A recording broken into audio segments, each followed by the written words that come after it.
Hello friends, आपका स्वागत है मेरे चैनल पे। तो जैसे कि आप में से कई लोग CSR नेट JRF या गेट निकाल के अब इंटरव्यू की प्रिपरेशन कर रहे हैं क्योंकि वो PhD में एडमिशन लेना चाहते हैं। तो उसके बाद से आपका यही डाउट सबसे ज़्यादा आ रहा है ये कि कैसे आप PhD इंटरव्यू की प्रिपरेशन करें और क्या बातें जो आपको ध्यान में रखनी है, क्योंकि अब जो आपके इंटरव्यू है वो स्टार्ट होने वाले या कईयों के इंटरव्यू स्टार्ट भी हो चुके हैं और उनको एक दो इंटरव्यू देने का एक्सपीरियंस हो चुका है। तो अब आपका यही डाउट है कि कैसे आप अपने आने वाले इंटरव्यू को बेहतर बना सकें और कैसे अपने सिलेक्शन के चांस को ज़्यादा कर सकें।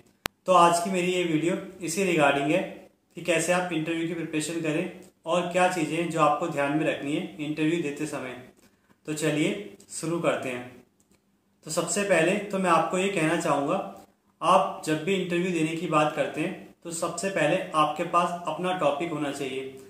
टॉपिक मतलब कि आपको किस चीज़ में इंटरेस्ट है या केमिस्ट्री की किस फील्ड में आपका इंटरेस्ट है या आप रिसर्च करने की सोच रहे हैं, तो वो आपको पता होना चाहिए। और अगर वो भी आपको नहीं पता है तो कम से कम आपको इतना पता होना चाहिए कि किस टॉपिक में आप इंटरव्यू देना चाहते हैं। मतलब आप पहले एक सब्जेक्ट चुन लीजिए, चाहे इनऑर्गेनिक हो, चाहे वो फिजिकल केमिस्ट्री हो और चाहे वो फिर ऑर्गेनिक केमिस्ट्री हो। तो मतलब आप एक सब्जेक्ट चुनें और उनमें से किसी 2-3 टॉपिक की अच्छे से प्रिपरेशन करें। और वो कोई से भी 2-3 टॉपिक हो सकते हैं आपकी मर्जी के, जिसमें आप बेहतर जानते हो या आपको लगता हो कि आप इसमें ज़्यादा अच्छा कर सकते हैं। सेकेंड, मैं आपको ये कहूँगा कि आप जब भी प्रिपरेशन करें तो कोशिश करें, अगर आपके पास टाइम है तो आप बुक्स को ज़्यादा प्रेफर करें रेदर देन नोट्स से। मतलब आप बुक्स पढ़ें और उसी से अपने टॉपिक को प्रिपेयर करें, और नोट्स को अगर आप पे टाइम कम है तब आप नोट्स को देखें, और उनसे भी काम वैसे चल सकता है, पर हाँ टाइम है तो बुक्स को देखें। थर्ड, कुछ स्पेशल बातें जो मैं कुछ स्पेसिफिक सब्जेक्ट के लिए कहना चाहूँगा। देखिए, अगर आप फिजिकल केमिस्ट्री में प्रिपरेशन अगर आप फिजिकल केमिस्ट्री में प्रिपरेशन कर रहे हैं तो देखिए आप न्यूमेरिकल में कम फोकस करें। इंस्टेड आप कुछ ऐसे डेरिवेशन में फोकस करें जिनका डेरिवेशन 1 या 2 मिनट के अंदर हो जाता है, क्योंकि फिजिकल केमिस्ट्री में ज़्यादातर केसेस में डेरिवेशन पूछ लिए जाते हैं अगर आप क्वांटम या काइनेटिक्स जैसे चैप्टर्स में इंटरव्यू देते हैं। तो सेकंड, अगर आप ऑर्गेनिक केमिस्ट्री से इंटरव्यू दे रहे हैं तो आप याद रखें कि आपको नेम रिएक्शन थोड़ी याद रखनी है। और नेम रिएक्शन में ऐसा नहीं कि आपको सारी नेम रिएक्शन याद होनी चाहिए, आपको बहुत कॉमन याद होनी चाहिए, जैसे एल्डोल, कैनिजारो, या जो नेट में काफ़ी कॉमन है जैसे पिनाकोल रीअरेंजमेंट, इस टाइप के रीअरेंजमेंट और नेम रिएक्शन आपको आनी चाहिए। और साथ में कुछ रीजेंट्स हैं जिनका वर्क आपको पता होना चाहिए, जो बहुत ही कॉमन रीजेंट्स हैं। थर्ड, अगर आप इनऑर्गेनिक की बात करें तो देखिए इनऑर्गेनिक में ज़्यादातर क्वेश्चन ट्रांजिशन से रिलेटेड पूछे जाते हैं, चाहे वो कोऑर्डिनेशन में हो, चाहे वो ऑर्गेनोमेट्रिक में हो, चाहे वो स्पेक्ट्रोस्कोपी रिलेटेड हो, और चाहे आपके फॉस्फोरेंस, फ्लोरेसेंस, इस टाइप के क्वेश्चन ज़्यादातर इनऑर्गेनिक में पूछे जाते हैं। तो आप इन चीज़ में ध्यान रखिए कि इनऑर्गेनिक के लिए आप ट्रांजिशन तो आप इस चीज़ का एक ध्यान रखिए कि इनऑर्गेनिक में आप इलेक्ट्रॉनिक ट्रांजिशन अच्छे से पढ़ के जाए, में एमओटी और केमिकल बॉन्डिंग को जरूर देख के जाए, क्योंकि ये इसके सिंपल क्वेश्चन हमेशा आपसे इंटरव्यू में पूछे जाएंगे अगर आप इनऑर्गेनिक में इंटरव्यू दे रहे हैं। तो नेक्स्ट पॉइंट है जो इंटरव्यू देते समय आपको बात याद रखनी है, वो ये कि पहले तो आप सॉरी बोलना सीख लीजिए। सॉरी का मतलब मेरा ये है कि अगर आपको कोई क्वेश्चन नहीं आता है तो आप इजिली सॉरी बोल दीजिए इंटरव्यूअर को। मतलब आप ऐसा ना करें कि आप हर क्वेश्चन का आंसर देने की कोशिश करें या इतना घबरा जाएं कि आपको ये लगने लगे कि आपको अगर क्वेश्चन का आंसर नहीं आ रहा है तो आपका सिलेक्शन नहीं होगा। देखिए, इससे कोई मतलब नहीं होता है। कई क्वेश्चन होते हैं जिनका आंसर हमें नहीं पता होता है, बस हमें क्या करना होता है, सॉरी बोलना होता है। चाहे आप लगातार 2 क्वेश्चन में सॉरी बोल दें, पर हाँ आप सॉरी बोलना सीख जाइए।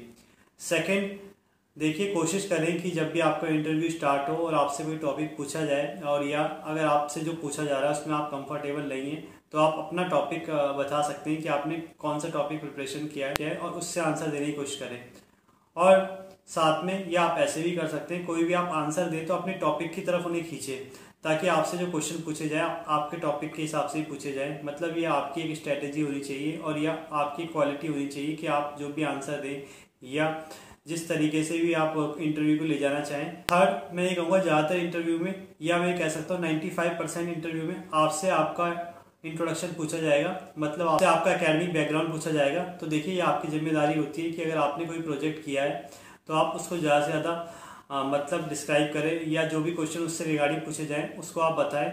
मतलब आपको क्या करना है, अपनी क्वालिटीज़ में बहुत ज़्यादा काम करना है और जो भी क्वालिटीज़ आपकी है उसे आप ज़्यादा से ज़्यादा शो करने की कोशिश करें और जो भी आपकी अचीवमेंट है उसे भी आप अपने इंट्रोडक्शन में बताने की कोशिश करें और उससे रिलेटेड जो भी क्वेश्चन बन सकते हैं उनको भी आप अच्छे से प्रिपेयर करें।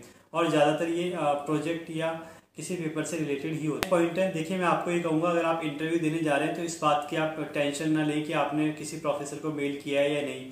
देखिए अगर आप बहुत अच्छा इंटरव्यू देते हैं तो आप बिना मेल के भी आराम से सिलेक्ट हो जाएंगे। और अगर आपका इंटरव्यू किसी भी कारणवश बेकार जाता है या मतलब ख़राब होता है तो ज़्यादातर चांस यही है कि आपका सिलेक्शन नहीं होगा।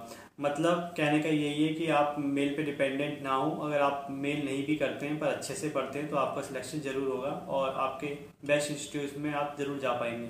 और नेक्स्ट, कुछ बच्चे हैं जो बहुत ज़्यादा परेशान हो जाते हैं ड्यूरिंग इंटरव्यू में और या उनको काफ़ी ज़्यादा एंजाइटी भी हो रही है आने वाले इंटरव्यू के लिए। तो देखिए मैं आपको यही कहूँगा, आप इतने भी सीरियस ना हों, मतलब इतना कोई डरने की बात नहीं है। इंटरव्यू देखिए आपका एक अच्छा एक्सपीरियंस हो सकता है और इससे आपको ज़रूर कुछ ना कुछ सीखने को मिलेगा। देखिए कभी कभी ये भी होता है कि इंटरव्यू में लक चल जाता है। लक का मतलब है कभी कभी ये होगा कि आपके टाइमिंग में इंटरव्यूअर ऐसे क्वेश्चन पूछ लेगा जो आपसे पहले वाले कैंडिडेट से नहीं पूछे गए हैं या जो आपको नहीं आते हैं। तो कभी कभी ये भी फैक्टर काम करता है कि लक बाय चांस आप बाहर हो जाते हैं या लक बाय चांस आपका हो भी जाता है।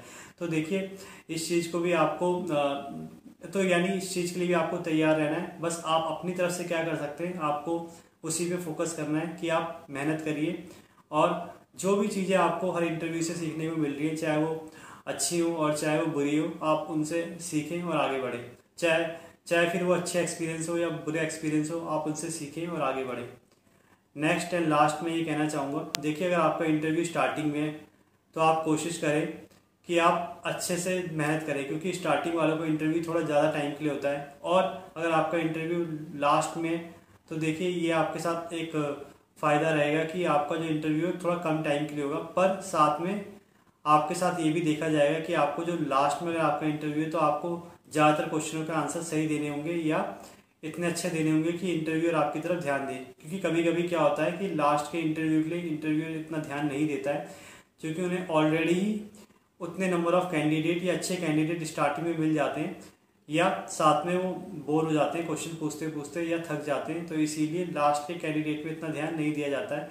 तो ये एक डिसएडवांटेज भी है और ये एक फ़ायदा भी है कि आपका इंटरव्यू इतना लंबा नहीं जाता है। कम क्वेश्चन आपसे पूछे जाते हैं, तो अगर आप उनका आंसर ईजिली दे देते हैं तो तब भी आपका ध्यान तब भी उनका ध्यान आप पे चले ही जाता है। तो इसीलिए दोनों ही चीज़ों के फ़ायदे और नुकसान हैं, तो उस हिसाब से आप प्रिपेयर कर सकते हैं अगर आपको पहले से ही अपने इंटरव्यू के बारे में पता है तो आई होप अब मैंने आपके सारे डाउट क्लियर कर दिए होंगे और जितना मैं जानता था कि कैसे आपको प्रिपरेशन करनी है वो सब बता दिया होगा। इसके बावजूद भी अगर आपके पास कोई भी डाउट है या कोई भी क्वेरी है तो आप कमेंट बॉक्स में कमेंट कर सकते हैं या मुझे मेल कर सकते हैं। बाकी मैं एक इंटरव्यू सीरीज़ ला रहा हूँ जिसमें मैंने जो भी इंटरव्यू दिए थे और कैसे मैंने क्वालिफाई किए और क्या गलतियाँ हैं जो मैंने की, उसके रिगार्डिंग वीडियोज़ आपको मिलेंगी।